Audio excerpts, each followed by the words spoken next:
Now, on the instructions of Akhilesh Yadav, Samajwadi Party delegation was planning to visit Sambal. However, the 15-member team was stopped in Lucknow. Sambal district administration prohibits the entry of outsiders till December 10th.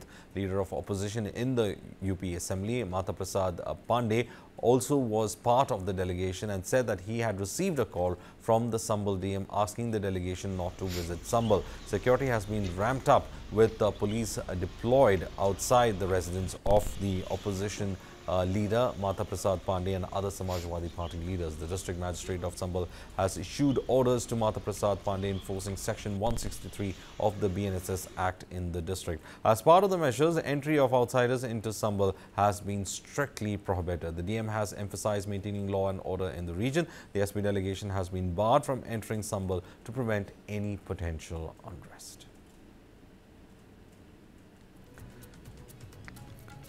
Sambal had witnessed violence on November 24th. The SPA delegation was to in fact visit Sambal and to take stock of the situation on the ground. The delegation was to have a leader of opposition, Mata Prasad, also part of the delegation to visit the area. However, they have said that they have been stopped from going to Sambal. The DM of Sambal has in fact banned the entry of outsiders till the 10th of December. The ban was in fact put in place to stop any kind of provocations from happening as well.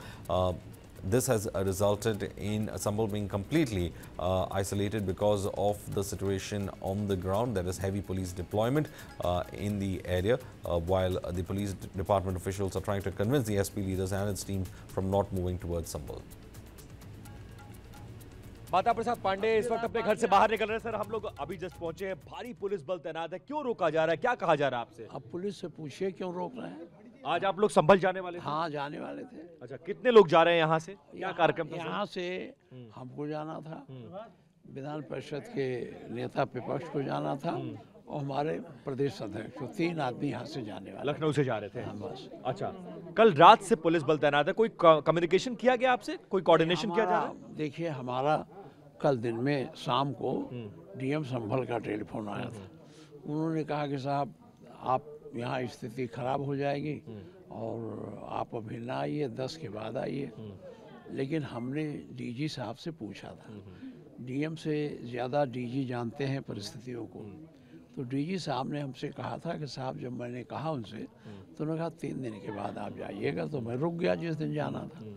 3 दिन परसों ख़त्म हो गया, तो मैंने DG साहब से पूछा, तो उन्होंने कहा साहब, कल जो है जुमा है और स्थिति अच्छी नहीं है, तो आप ना जाइए। तो जब 3 दिन, कल जुमा भी बीत गया, हमारी डीजी से बात भी नहीं हुई, तो हमने कहा भाई अब उनका जो वादा था वो पूरा हो गया है, हम उनकी बात पर मान कर रुक गए थे, तो हम जाने की तैयारी करें। तो हमने भेज दिया। अब भेज दिया तो वहाँ के अधिकारियों ने, प्रशासन ने, पुलिस क्या प्रशासन ने कहा कि वहाँ नहीं जाना चाहिए, इसीलिए इतनी पुलिस लगा दी। बस आपके घर के बाहर सारे रोड्स को ब्लॉक कर दिया गया और मैं देख रहा हूँ हैवी पुलिस डिप्लॉयमेंट है। पुलिसकर्मी क्या करें, नहीं जाने देंगे? फाइनल इनका डिसीजन यही है? आप उनसे पूछिए ना, पुलिस से जाने देंगे ना, हमसे क्यों पूछते हैं? इससे पहले तमाम दौर आपने देखे हैं, किस तरह से परिस्थिति कभी पैदा हुई थी क्या? आपका लंबा राजनीतिक अनुभव रहा है। देखिए, हम इस रास्ते से बहुत देखे हैं। कभी कभी ऐसा भी हुआ है कि हमारे घर पर मजिस्ट्रेट, सीओ, पुलिस दिन भर बैठे रह गए। हम कहे हम नहीं जाएंगे, बैठो। उनको भी दिन भर बैठाए रखा, शाम तक चाय वाय पिलाया। तो सरकारी दल के लोगों ने कहा आप वहाँ नाश्ता कर रहे थे, दोस्ती कर रहे थे। उनका था कि उनको क्यों नहीं गिरफ्तार किया। तो जब हम कुछ कर ही नहीं रहे थे तो कैसे गिरफ्तार करते? इस तरह से हमने बहुत दौर देखा है। अंतिम 2 सवाल बताइए, अखिलेश यादव को आपने जानकारी दी कि मुझे जाने नहीं दिया जा रहा है, मेरे घर पे पुलिस लगा दी गई है बाहर? बैठ के जानकारी देंगे, अपने प्रदेश अध्यक्ष को मैंने बता दिया। उन्होंने कहा मेरी भी यही हाल है जो आपकी हाल है। अभी अखिलेश जी को बात करके हम लोग तय करेंगे क्या करना है। सबको जाने दिया जा रहा है, लेकिन विपक्ष को रोका जा रहा है। क्या सरकार के कहने पर पुलिस चल रही है? लॉ एंड ऑर्डर का सिचुएशन है या पॉलिटिकल सिचुएशन? पुलिस अपने मन से चलती है, सरकार का आदेश और निर्देश होता है तब पुलिस चलती है। और ये कोई सरकार का आदेश होगा, होम सिक्योरिटी का होगा, गवर्नमेंट का होगा, तभी तो आए हैं कि रोको। नहीं, इनसे क्या मतलब? लखनऊ के पुलिस से क्या मतलब हमें रोक? लखनऊ का माहौल खराब हो रहा है जो हमको